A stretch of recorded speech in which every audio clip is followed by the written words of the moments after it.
النجم أحمد عز في القاسة في وكالة ناسا.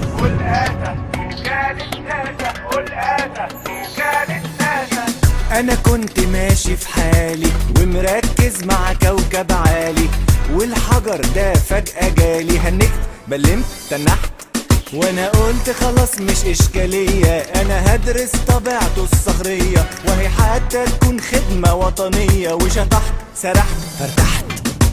القاسة في وكالة ناسا، القاسة في وكالة ناسا. بطولة النجم صلاح عبد الله، إيمان العاصي، سعيد طرابيك، عايدة رياض، محمود البزاوي، نادين سابا، وطارق الإبياري. نفسي بس العالم كله ده يفهمني ويقدرني، بدل ما كل الناس بتحاول ده يقطمني ودي تخسرني. نفسي بس العالم كله ده يفهمني ويقدرني، بدل ما كل الناس بتحاول ده يقطمني ودي تخسرني. تأليف محمود البزاوي، أغاني رشا البنا، ألحان هاني النبيل، توزيع خالد نبيل، إنتاج رايت ماركتينج. أيوة أنا اسمي حسن والقاسة، وصلت بيك وكالة ناسا، مع إن قابلتني غلاسة، بس فرحت ونجحت وفلحت. أيوة أنا اسمي حسن والقاسة، وصلت بيك وكالة ناسا، مع إن قابلتني غلاسة، بس فرحت ونجحت وفلحت. أنا كنت ماشي في حالي، ماشي في حالي، ماشي في حالي. القاسة في وكالة ناسا، القاسة في وكالة ناسا. القاسة في وكالة ناسا، إخراج عبد المقصود محمد.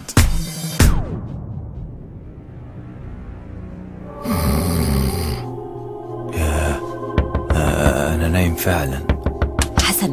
حسن استيقظ يا حسن، أنت لست نائم. استيقظ حسن، أنت لست نائم. حسن إيه يا فريدة؟ ايه يا حسن، انت كنت نايم ولا ايه؟ اسمعي، الهانم المذيعة كانت عاوزة تنيمني تنويم مغناطيسي، الظاهر ان هي منياهم. طب ما تطردها. ما ينفعش، لازم اعرف هم عاوزين مني ايه يا فريدة، وبعدين خليها تنيمني لو قدرت. ما قلتليش انتي كنت عاوزة ايه؟ اخوك جلال ايه ماله؟ اتخطف تاني؟ قالب الدنيا بمؤتمراته الصحفية، وعمال يقول كلام فارغ في محطات التلفزيون المصرية والعالمية. طيب روح انت دلوقتي وخليني اشوف اخرتها مع المنومة المغناطيسية دي. طيب يا فريدة، انا هنزلك كمان شوية. يلا مع السلامة. مع السلامة. شكلك كده حابب انها تنيمك تنويم مغناطيسي يا سي حسن. تسأليني في ضميري؟ ايوه حابب للأسف.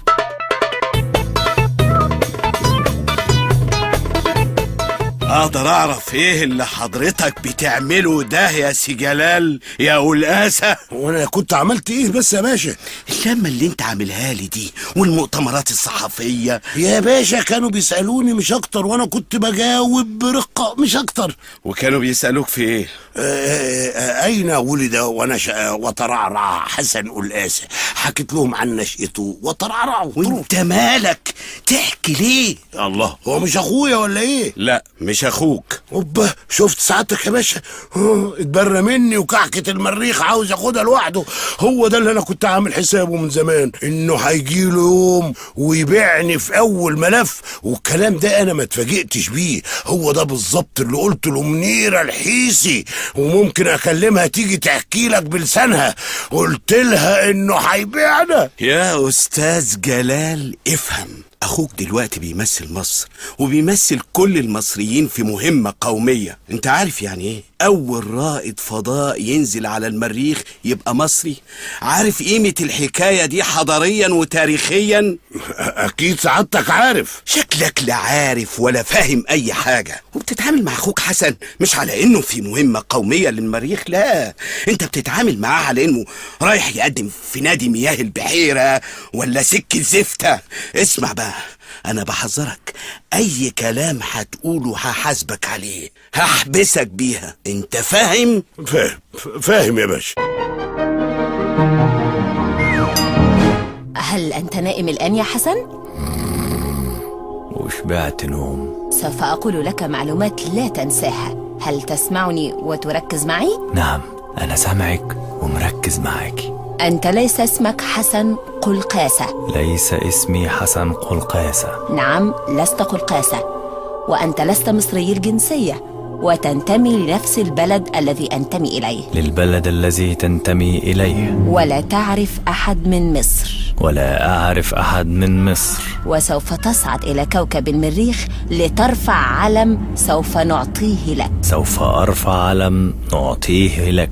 ولا تحب مصر يا حسن، ولا تحب المصريين. ولا أحب مصر يا حسن، ولا أحب المصريين. افتح الباب يا حسن، يا حسن افتح الباب يا حسن بسرعة. هذا مسدس، سوف تقتل به فريدة. أقتل به فريدة.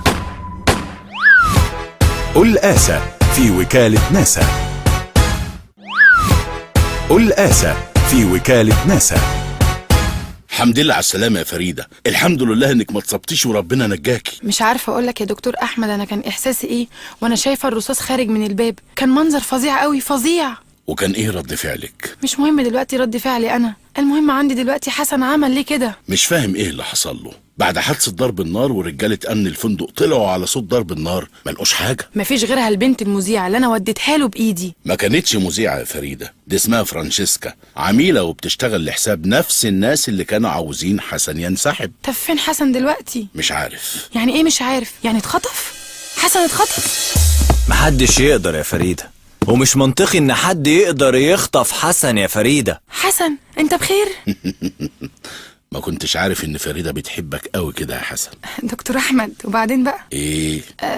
أنا مش فاهمة حاجة. دي لعبة وحبوا يلعبوها معانا وعجبت حسن. لا فهموني أكتر. التنويم المغناطيسي. إيه ده؟ يعني أنت كنت متنوم مغناطيسي؟ ما هي مسألة التنويم المغناطيسي دي أساسها الطاقة اللي ممكن تتركز في عين المنوم المغناطيسي، وبعدين يدفع بيها بالإيحاء لعين اللي عاوز تنيمه مغناطيسيا، والبعيدة عبيطة فاكرة إنها قدرت عليا. طب وضرب النار؟ انت عارف ان انت يا حسن كنت ممكن تخلص عليا؟ ما انا بقولك يا فريدة اني كنت واعي تماما للي بيحصل وللي بتقوله الست فرانشيسكا دي، عشان كده انا قدرت نسبة جسمك ورا الباب لمساحة الباب، عشان كده كل الطلقات خرجت بعيد عنك. طيب والموقف دلوقتي ايه؟ شوف، هي متصورة ومصدقة لحد دلوقتي انها قدرت تسيطر على قدراتي الذهنية والعصبية، واني بالشكل ده ممكن انفذ كل اللي ممكن تقولي عليه. وانت هتعمل ايه؟ انا بصراحة عجباني اللعبة دي جدا. بس دي مغامرة يا حسن. بيني وبينك يا فريدة انا عاوز اجيب اخرهم. طيب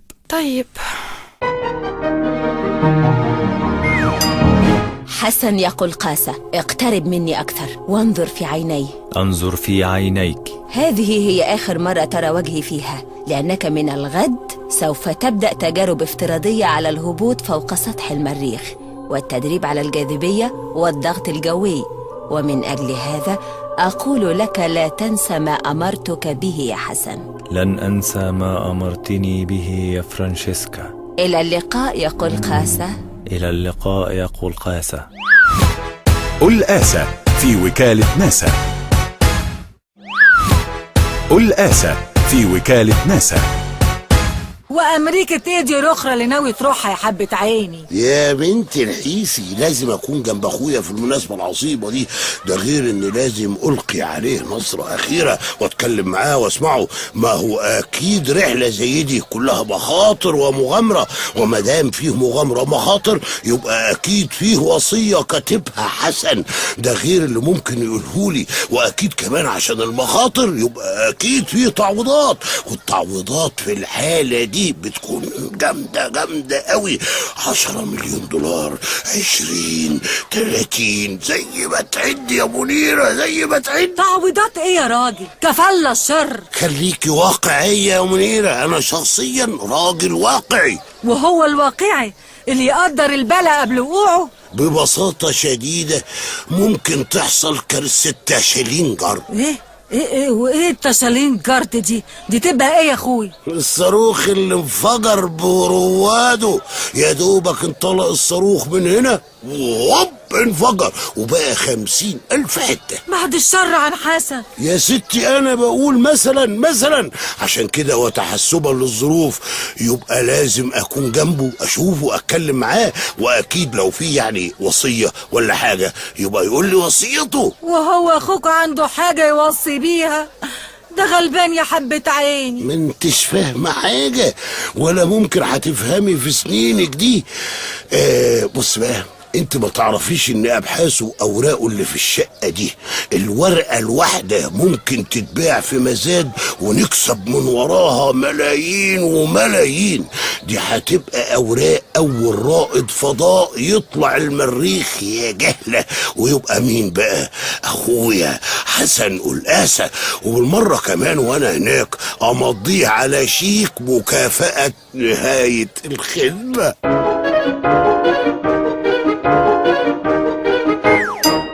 يا اهلا وسهلا. انا ما كنتش اعرف ان جمهورك كبير بالشكل ده، معلش اعذريني.